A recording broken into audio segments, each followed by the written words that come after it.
भक्तजनों, माताओं, बहनों, सादर जय श्री कृष्ण। हमारे YouTube चैनल में आप सभी का बहुत बहुत स्वागत है। मैं हूं आपके साथ आचार्य धर्मेंद्र शास्त्री। आज हम आपको बताने जा रहे हैं कि इस बार पितृपक्ष कब से कब तक रहेगा तथा पितृपक्ष में तिथि के अनुसार कौन सी तिथि पर आपको कब श्राद्ध करना चाहिए, श्राद्ध की विधि क्या होती है तथा अपने घर के परिवार के पितृदोषों को शांत करने के लिए किस प्रकार से आपको उपाय पितृपक्ष में करना चाहिए, जैसे पितरों का आपको आशीर्वाद प्राप्त हो सके। भाद्रपद माह के शुक्ल पक्ष की पूर्णिमा से लेकर के आश्विन यानी कुंवार माह के कृष्ण पक्ष की अमावस्या तक 16 दिन को 16 श्राद्ध पितृपक्ष कनागत के नाम से जाना जाता है। पितृपक्ष 2025 का जो आरंभ है वो इस बार 7 सितंबर 2025 के दिन से हो जाएगा। पितृपक्ष में जो वस्तुएं हम अपने पितरों को समर्पित करते हैं उससे पितृ तृप्त होते हैं तथा उनकी आत्मा को शांति मिलती है और अपने परिजनों को आशीर्वाद प्रदान करते हैं।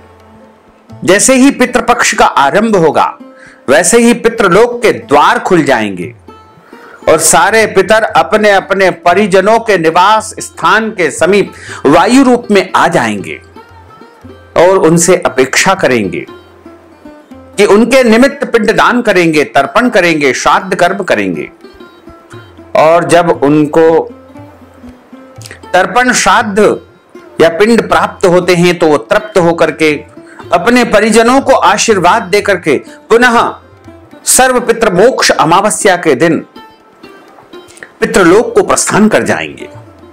लेकिन यदि किसी कारणवश उनके परिजन या उनके बेटे बेटियां, पुत्र पुत्रियां उनके निमित्त तर्पण नहीं करते हैं, श्राद्ध नहीं करते हैं, तो वो नाराज होकर के, दुखी होकर के, कुपित होकर के और यहां तक कि अपने परिजनों को श्राप देकर के वो पितृलोक को जाते हैं और ऐसे परिवार में पितृदोष निर्मित हो जाता है।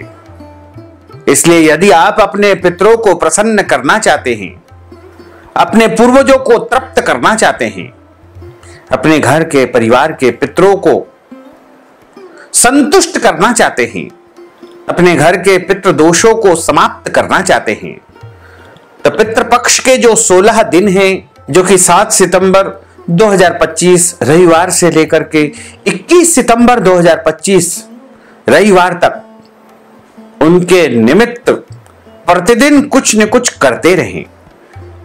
यदि आपको अपने पितरों की, परिजनों की तिथि याद है तो उस दिन उनके निमित्त श्राद्ध कर्म करें और यदि याद नहीं है तो आप सर्व पितृ मोक्ष अमावस्या के दिन अपने पितरों का श्राद्ध अवश्य करें। पितृपक्ष में अपने पितरों को जलांजलि देना चाहिए।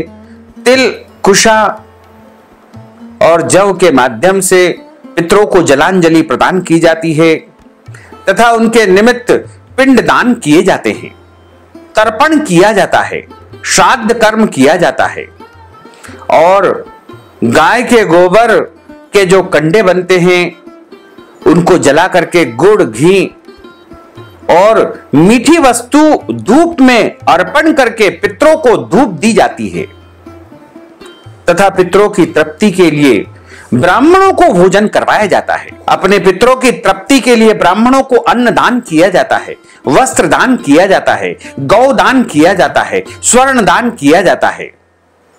क्योंकि जब आप ब्राह्मण के माध्यम से कोई भी वस्तु अपने पितरों को समर्पित करेंगे तो वो सीधा सीधा आपके पितरों को, परिजनों को, पूर्वजों को प्राप्त होगा और उनकी आत्मा तृप्त हो जाएगी। यदि आप स्वयं इस विधि को करते हैं तो भी उत्तम है और यदि नहीं कर पाते हैं तो आप किसी भी विद्वान ब्राह्मण के माध्यम से भी नाम गोत्र के द्वारा पितरों का कर्म संपन्न करवा सकते हैं।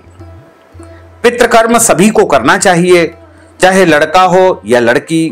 अब सवाल यह उठता है कि जब हम श्राद्ध में कोई भी वस्तु अपने परिजनों को, पितरों को अर्पित करते हैं तो वह पितरों को कैसे मिलती है, श्रद्धया दीयते यत् तत् श्राद्धम। श्राद्ध का अर्थ है श्रद्धा से जो कुछ दिया जाए, पितरों के लिए श्रद्धा पूर्वक किया जाए, उसे श्राद्ध कहा जाता है। श्राद्ध कर्म पितृ ऋण चुकाने का सहज और सरल मार्ग है।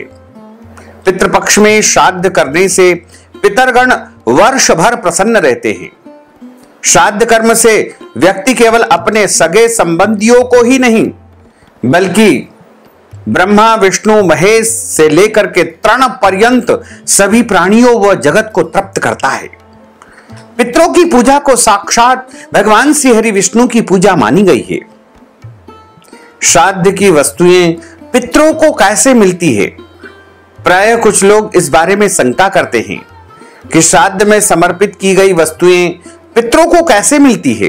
कर्मों की भिन्नता के कारण मृत्यु के पश्चात गतियां भी भिन्न भिन्न होती है। कोई प्रेत, देवी देवता, कोई पितर, कोई हाथी, कोई चींटी, कोई वृक्ष, कोई तृण बन जाता है। तब मन में यह शंका होती है कि छोटे से पिंड से अलग अलग योनियों में पितरों को तृप्ति कैसे मिलती है। इस शंका का स्कंद पुराण में बहुत सुंदर समाधान बताया गया है। एक बार राजा करंधन ने महायोगी देवाधिदेव भगवान महाकालेश्वर से पूछा कि मनुष्यों द्वारा पितरों के लिए जो तर्पण या पिंड दान किया जाता है, तो वह जल, पिंड आदि तो यही रह जाता है, फिर पितरों के पास वो वस्तु कैसे पहुंचती है और कैसे पितरों को तृप्ति मिलती है? भगवान देवाधिदेव महाकाल ने बताया कि विश्व नियंता ने ऐसी व्यवस्था कर रखी है कि श्राद्ध की सामग्री उनकी अनुरूप होकर के पितरों के पास पहुंचती है। इस व्यवस्था के अधिपति है अग्निश्वात आदि। पितरों और देवताओं की योनि ऐसी है कि वे दूर से कही हुई बातें सुन लेते हैं, दूर की पूजा को ग्रहण कर लेते हैं और दूर से कही गई स्तुतियों से, प्रार्थना से वे प्रसन्न हो जाते हैं। वे भूत, भविष्य व वर्तमान सब कुछ जानते हैं और सभी जगह पहुंच सकते हैं। 5 तन मात्राएं, मन, बुद्धि, अहंकार और प्रकृति, इन 9 तत्वों से उनका शरीर बना होता है और इसके भीतर 10वें तत्व के रूप में साक्षात भगवान पुरुषोत्तम उसमें निवास करते हैं।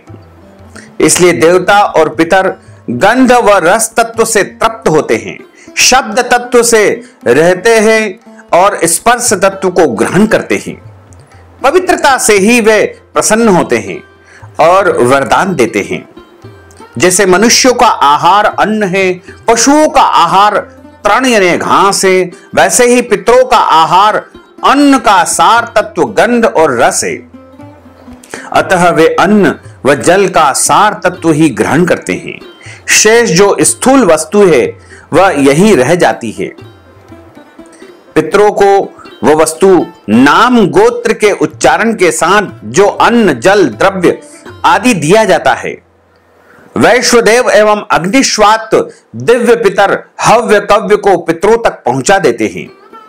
यदि पितर देव योनि को प्राप्त हुए हैं तो वहां दिया जाता है, अन्न उन्हें अमृत होकर के प्राप्त होता है। यदि गंधर्व बन गए हैं तो वह अन्न उन्हें भोगों के रूप में प्राप्त होता है। यदि पशु योनि में है तो उन्हें अन्न तृण के रूप में प्राप्त होता है। नाग योनि में वायु रूप तथा यक्ष योनि में पान रूप, राक्षस योनि में आमिष रूप, दानव योनि में मांस रूप, प्रेत योनि में रुधिर रूप और मनुष्य बन जाने पर भोगने योग्य तृप्तिकारक पदार्थों के रूप में उनको वह प्राप्त होता है। जिस प्रकार बछड़ा झुंड में अपनी मां को ढूंढ ही लेता है, उसी प्रकार नाम गोत्र हृदय की भक्ति एवं देश काल आदि के सहारे दिए गए पदार्थों को मंत्र पितरों के पास पहुंचा देते हैं।